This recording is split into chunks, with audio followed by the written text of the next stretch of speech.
അമ്പാടീസ് വേൾഡിലേക്ക് എല്ലാവർക്കും സ്വാഗതം. ചെമ്പരത്തിയിൽ നിറയെ പൂക്കൾ കണ്ടപ്പം അമ്പാടിക്കൊരു സൂത്രാക്കാന്ന് കരുതിയിട്ട് ഞാനും അമ്പാടിയും മുറ്റത്തേക്ക് ഇറങ്ങിയതാ.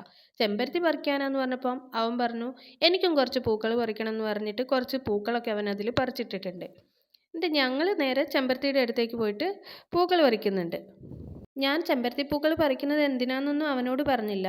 എന്നാലും ഞാൻ പൂക്കൾ പറിക്കുന്നത് കണ്ടപ്പോൾ അവൻ പറഞ്ഞു അമ്മ പറിക്കുമ്പോൾ എനിക്കും കുറച്ച് പൂക്കൾ വേണമെന്ന് പറഞ്ഞിട്ട് അവൻ പറഞ്ഞു എനിക്ക് ചെമ്പരത്തിപ്പൂക്കൾ വേണ്ട, ഞാൻ ആ വെള്ളപ്പൂക്കൾ പറിച്ചോളാം എന്ന് പറഞ്ഞിട്ട് ചെമ്പരത്തിയുടെ അടുത്ത് നിന്ന് കുറച്ച് വെള്ളപ്പൂക്കളൊക്കെ അവൻ പറിച്ചെടുക്കാൻ തുടങ്ങി. എല്ലാം മേലെയായിരുന്നു കേട്ടോ ചെമ്പരത്തിപ്പൂക്കൾ. അതുകൊണ്ട് തന്നെ ഞാൻ എങ്ങനെയൊക്കെയോ എത്തി പറിച്ചിട്ടാണ് കുറച്ച് പൂക്കൾ പറിച്ചെടുത്തത്.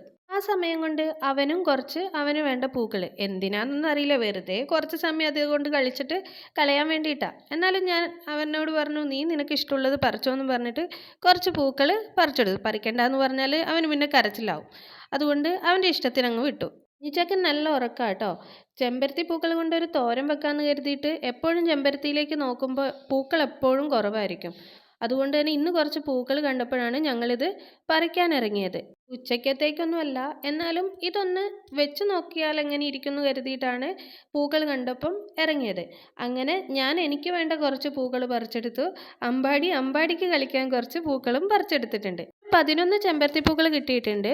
അതൊന്ന് തോരൻ വെച്ചിട്ട് കഴിച്ചു നോക്കിയിട്ട് പറയാം എങ്ങനെയുണ്ട് എന്നുള്ളത്. എന്നാലൊന്ന് തോരൻ വെച്ച് നോക്കിയാലോ.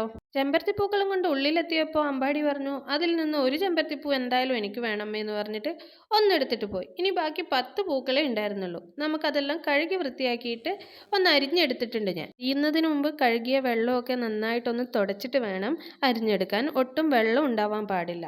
പിന്നെ ഞാനൊരു പാത്രം അടുപ്പത്ത് വെച്ച് കുറച്ച് കടുകും പൊട്ടിച്ച് അതിലേക്ക് കുറച്ച് ഉഴുന്നും ഇട്ട് ഒരു കഷ്ണം സവോളയുടെ ഒരു ചെറിയ കഷ്ണം കൂടി അരിഞ്ഞിട്ടൊന്ന് വഴറ്റിയെടുക്കുന്നുണ്ട്. അതിലേക്ക് കുറച്ച് കറിവേപ്പില കൂടി ഇട്ടിട്ടുണ്ട്. ഒരു 2 പച്ചമുളകും കൂടി ഒന്ന് അരിഞ്ഞിട്ടിട്ടൊന്ന് നന്നായിട്ടൊന്ന് എണ്ണയിൽ വഴറ്റിയെടുക്കുന്നുണ്ട്. ഞാൻ ഇതൊക്കെ ഒന്ന് വഴറ്റിയെടുക്കുമ്പോഴേക്കും നിങ്ങൾ ആദ്യമായിട്ടാണ് എൻ്റെ ചാനൽ കാണുന്നതെങ്കിൽ ഒന്ന് സബ്സ്ക്രൈബ് ചെയ്ത് സപ്പോർട്ട് ചെയ്യണേ. അതുപോലെ തന്നെ വീഡിയോ ഇഷ്ടമായാൽ ലൈക്ക് ചെയ്യാനും ഷെയർ ചെയ്യാനും മറക്കരുത്. വീഡിയോ കണ്ടിട്ട് നിങ്ങളുടെ അഭിപ്രായം കമൻ്റായിട്ട് അറിയിക്കുകയും വേണം. അതിനായി വീഡിയോ ഒന്ന് സ്കിപ്പ് ചെയ്യാതെ മുഴുവൻ കണ്ടു നോക്കണേ. ഉള്ളിയും പച്ചമുളകും ഒക്കെ നന്നായിട്ടൊന്ന് വഴറ്റിയതിന് ശേഷം ഞാൻ ആ മുറിച്ച് വെച്ച ചെമ്പരത്തിപ്പൂവ് അതിലേക്ക് ഇട്ട് കൊടുക്കുന്നുണ്ട്. ചെമ്പരത്തിപ്പൂവെല്ലാം ഇട്ടിട്ടൊന്ന് നന്നായിട്ടൊന്ന് ആ എണ്ണയിലൊന്ന് ഇളക്കി എടുക്കുന്നുണ്ട്. പൂവ് ഇട്ട പാടെ ഒരു അലിഞ്ഞ പോലെ ഒന്നുമില്ലാത്ത രീതിയിലായിപ്പോയി. കാരണം കുറച്ചധികം വറവൊക്കെ വേണമെങ്കിൽ ഇത് ഞാൻ കൊടിത്തൂവ തോരൻ വെച്ച പോലെ ആയിപ്പോയി. അതും ആദ്യമായിട്ടാണ് ചെയ്യുന്നത്, ഇതും ആദ്യമായിട്ടാണ് ചെയ്യുന്നത്. ചോറിനൊക്കെ ആയിട്ട് തോരനാക്കുവാണെങ്കിൽ കുറച്ച് നല്ലോണം പൂക്കൾ വേണം, എങ്കിലേ നമുക്ക് കഴിക്കാനുള്ളത് ഉണ്ടാവുള്ളൂ. ഇത് നമ്മൾ ചോറിനൊന്നും അല്ല ആക്കിയത്. രുചി എങ്ങനെ ഉണ്ടാവും എന്നറിയാൻ വേണ്ടിയിട്ടൊന്ന് ആക്കി നോക്കിയതാണ്. നന്നായിട്ട് വഴറ്റിയിട്ട് ഞാൻ അതിലേക്ക് കുറച്ച് ഉപ്പും അതുപോലെ തന്നെ കുറച്ച് മഞ്ഞൾപ്പൊടിയും കൂടി ഇട്ട് കൊടുത്തിട്ടുണ്ട്. എന്നിട്ടൊന്ന് ഇളക്കിയതിന് ശേഷം ആവശ്യത്തിനുള്ള തേങ്ങയും ഇട്ടിട്ടുണ്ട്. ഞാൻ ആദ്യമേ തേങ്ങ ചിരകി വെച്ചിരുന്നു, അതെല്ലാം ഒന്ന് ഇട്ട് കൊടുത്തിട്ടുണ്ട്. ഇട്ട് കൊടുത്ത് ഇളക്കി കഴിഞ്ഞപ്പോഴത്തേക്കും ഇത് തേങ്ങ തോരൻ വെച്ചതുപോലെ ആയിപ്പോയി.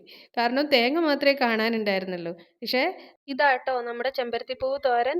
ഇത്രേ ഉണ്ടായിരുന്നുള്ളൂ. ആ 10 പൂവും അരിഞ്ഞെടുത്ത് തോരൻ വെച്ചിട്ട്.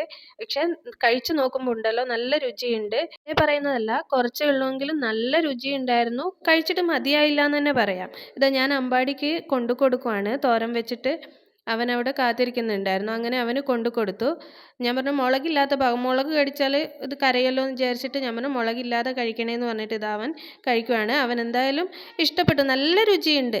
കുറച്ചാണെങ്കിലും നല്ല രുചിയുണ്ടായിരുന്നു. അവനും ഇഷ്ടപ്പെട്ടു.